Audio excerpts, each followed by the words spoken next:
ऐसे गुथड़ रात में 2-2 बजे तक लोग पता नहीं क्या देखते रहते, ऐसे होने सारी दुनिया की चैन खाली। तो बंदों में क्या बताऊं आपको, यही बता रहा हूँ कि ये सब कुछ खा डाला।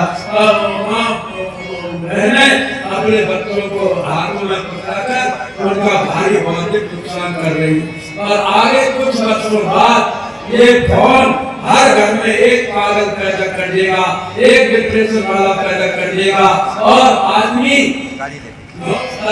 समझन की बुराई, घंटों इधर उधर की बुराई, घंटों आई लव यू और जाने क्या क्या घंटों चलता रहता है कि मैं आपको बता नहीं सकता। बंधुओं, इस फोन ने हमारे समाज की बर्बादी करके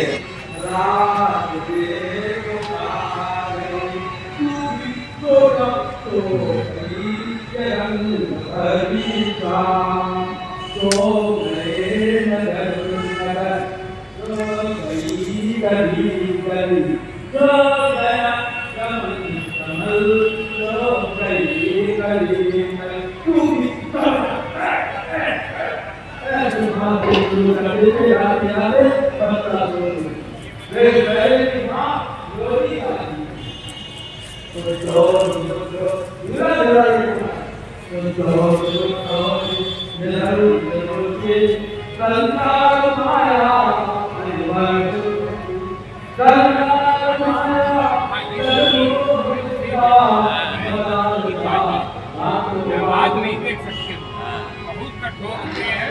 तो बस भाई कंधे में हाथ धर करके समझाने का पूरा प्रयास है। दादा तो हमारे दादा हैं। आपको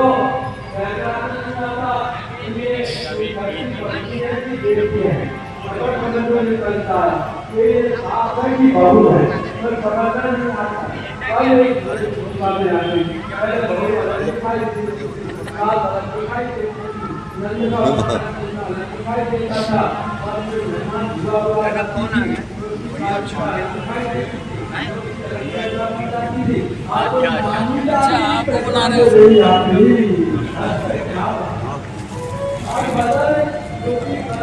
रामता जी तो भी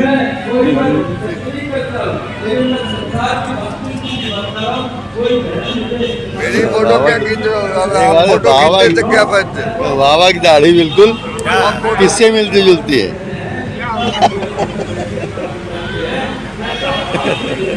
लाइट जला दी, देख लो। बढ़िया, अरे वाह, बहुत बढ़िया। रात बिरात लाइट कहीं से ले लो, अगल बगल से। हाँ सही बात है, और चालू कर दो। रात बिरात लगाना है तो रात बिरात लगाओ। अभी 2 बल्ब, एक इस पे और एक उस पे और लगेगा। ठीक।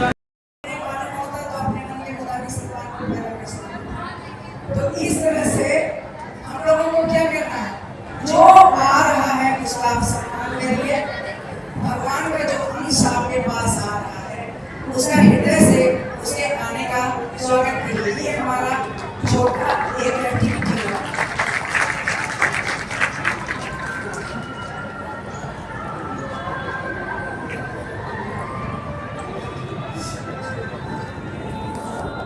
बुद्धि को सन्मार्ग पर ले जाने की प्रेरणा देता है। यज्ञ का अर्थ है सत्कर्म। भावना करें, हम और गर्भस्थ शिशु सद्विचारों से युक्त रहते हुए सत्कर्म करते रहेंगे। सभी परिजन कमर सीधी करके बैठेंगे और भाव के साथ यज्ञ में आहुति डालेंगे। ओम भूर्भुवः स्वाहा तत्सवितुर्वरेण्यं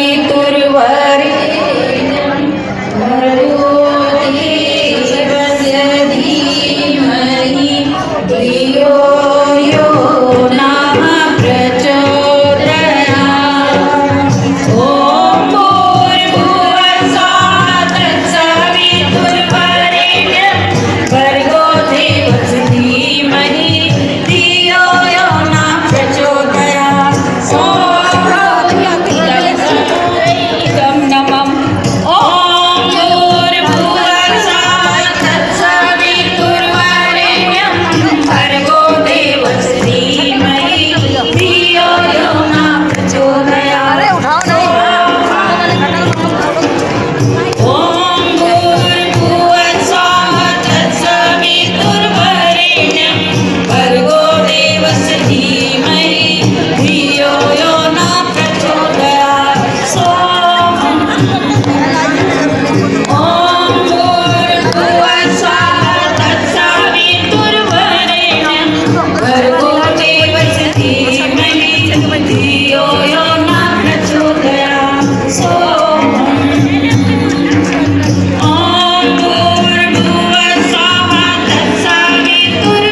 पतला पतला सा रोने वाला, तो नहीं, तो माँ का बच्चा कैसा होना चाहिए? स्वस्थ हो, सुंदर हो, संतुलित हो, विवेकवान हो और भावनात्मक रूप से ऐसी सक्षम भावी पीढ़ी है जिसका हम निर्माण करना चाह रहे हैं। और आज का जो ये शानदार आयोजन है हमारे परम श्रद्धेय शांतिकुंज हरिद्वार से डॉक्टर प्रणव पांडे जी द्वारा इसको संचालित किया जा रहा है, देव संस्कृति विश्वविद्यालय से, और उनके मार्गदर्शन में ही चल रहा है। और शांतिकुंज में हमारे अवगढ़ संस्कारवान पीढ़ी प्रकोष्ठ बना हुआ है जिसमें कि ये सारी बातें देश और विदेश में गर्भोत्सव की बताई जाती हैं। उनके निर्देशन में ये कार्यक्रम देश विदेश में फैलाया जा रहा है। अभी इस स्लाइड में आप देखिए, ये चीजें होती गर्भधारण से पूर्व की, लेकिन फिर भी थोड़ी सी जानकारी आप लोगों को बता देते हैं इसके लिए कि माता पिता जो हैं वो बच्चे के जेनेटिक इंजीनियर का काम करते हैं एक तरह से। उनके माता पिता के विचार, भावनाएं, उसका आहार, उसका वातावरण घर का कैसा है, उसकी दिनचर्या, ये सब होना चाहिए। परिवार का वातावरण अच्छा हो तो अब वातावरण देख लीजिए, एक वातावरण ऐसा होगा जहाँ आप मंदिर में जाएंगे आपके भाव बदल जाएंगे। दूसरा, एक कहीं आप शमशान में चले जाइए तो वहाँ दुख के भाव होंगे, शोक के भाव होंगे। तो वातावरण का अपनी अपनी जगह पे अपना अपना प्रभाव होता है। तो घर के वातावरण को पति और आपके परिवार के सभी सदस्य मिल करके गर्भवती माता के लिए अनुकूल बनाने का प्रयास करेंगे। अब ये देखिए, अब कुछ विशेष तस्वीरें हैं इन महान माताओं की जिन्होंने बड़ी श्रेष्ठ संतानों को जन्म दिया है, बहुत श्रेष्ठ। तो माँ क्या करती है? माँ जो है वो निर्माण करने वाली होती है। और निर्माण करने वाला कैसा होना चाहिए? फिर वो खुद भी मजबूत होना चाहिए। अगर माता यदि है अज्ञान तो बच्चे कैसे बनेंगे महान? अगर माँ को नहीं पता कि भाई क्या चीज़ मुझे बच्चे को सिखानी है, क्या चीज़ मुझे खुद को सीखनी है, या मेरे को किसी चीज़ की ज्ञान है या नहीं है, तो अपने ऊपर हम थोड़ा सा काम करना शुरू करें। भारत की जननियाँ जो हैं उन्होंने बड़े वीर पुरुषों को जन्म दिया है। भारत की मिट्टी को इसलिए नमन किया जाता है। सबसे अधिक अगर महामानव निकले हैं तो वो इसी भूमि से निकले हैं। तो सबसे पहले देखेंगे हमारी माता भगवती देवी शर्मा, जो हमारे परम वंदनीय माता जी हैं, और आदरणीय शैल जी के रूप में हम देख सकते हैं कि करोड़ों का गायत्री परिवार, 15 करोड़ से ऊपर का गायत्री परिवार, और किस प्रकार से जी के कुशल मार्गदर्शन में वो सुंदर तरीके से चल रहा है। इसलिए वो पहले आपको कविता की लाइन कुछ बताई थी, पंक्तियां, कि जननी जने तो संत जन, जननी जने तो भक्त जन, जननी जने तो शूर जन। इतनी सारी जननियां जो है बैठी बस एक ही संकल्प आज ले कि हम भी इतनी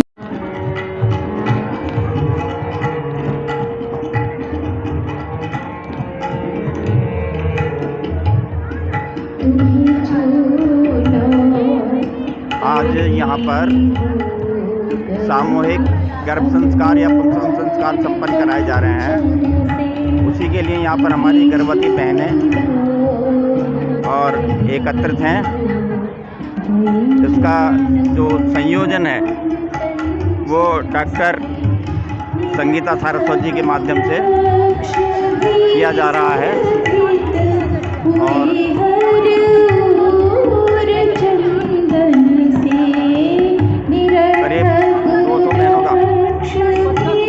कितनी बहनों का संस्कार है? कितनी बहनें हैं संस्कार में? 200 से 250 कम से कम। करीब करीब 250 बहनें हैं, और जिनमें हमारी कुछ मुस्लिम बहनें भी हैं। मुस्लिम बहनें कहाँ बैठी हैं? ये मुस्लिम बहनें कहाँ बैठी हैं? मुस्लिम बहनें भी आप देख सकते हैं संस्कार में, क्योंकि हर एक माँ चाहती है कि उसके बच्चे संस्कारी बने और समाज को में जो बुराइयां छाई हुई हैं उन बुराइयों को दूर कर सकें, उन बुराइयों से लड़ सकें। ऐसा हर एक माँ चाहती है कि हमारा बालक ऐसा हो। इसलिए यहाँ पर ये सब बहनें अपना गर्भ संस्कार कराने के लिए आई हुई है, जिससे कि वो एक अच्छे सुसंस्कृत स्वस्थ पूर्ण से स्वस्थ बालक को जन्म दे सकें। देखिए यहाँ पर ये पूजन के लिए भी सामग्री रखी हुई है। जो अभी गर्भ संस्कार का इनका पूजन किया जाएगा बहनों का। ये पूरा देख रहे हैं आप, दूर तक देखिए।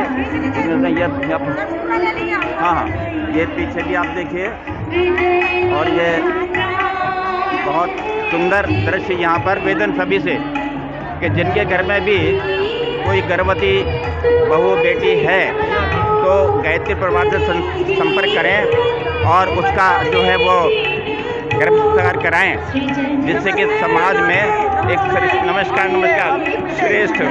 श्रेष्ठ संतानें और श्रेष्ठ नागरिक आ सकें और भारत के जो विश्व गुरु की कल्पना है, कल्पना ही नहीं संकल्प है, वो संकल्प जल्दी पूरा हो सके। बहुत बहुत धन्यवाद। अब वो चारों पंडित नगर की बड़ी विदुषी रूपवती कन्या से कहते, क्योंकि उसने प्रतिज्ञा कर रखी कि जो मुझे बुद्धि में हरा देगा, ज्ञान में हरा देगा, मैं उसी से विवाह करूंगी।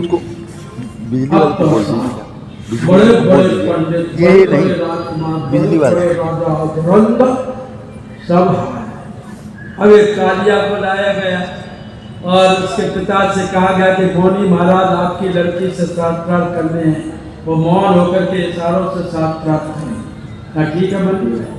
एक तरफ विद्युत में खड़ी हो गई, एक तरफ कालिया खड़े हो गए। विद्युत माने शास्त्रार्थ एक उंगली बता, कालिया तो बदबूत था, उसका ये एक उंगली बता करके मुझे डांट रही है, तो उसका तुझे एक उंगली बताएगी तो मैं तेरी दोनों आंखें फोड़ दूंगा।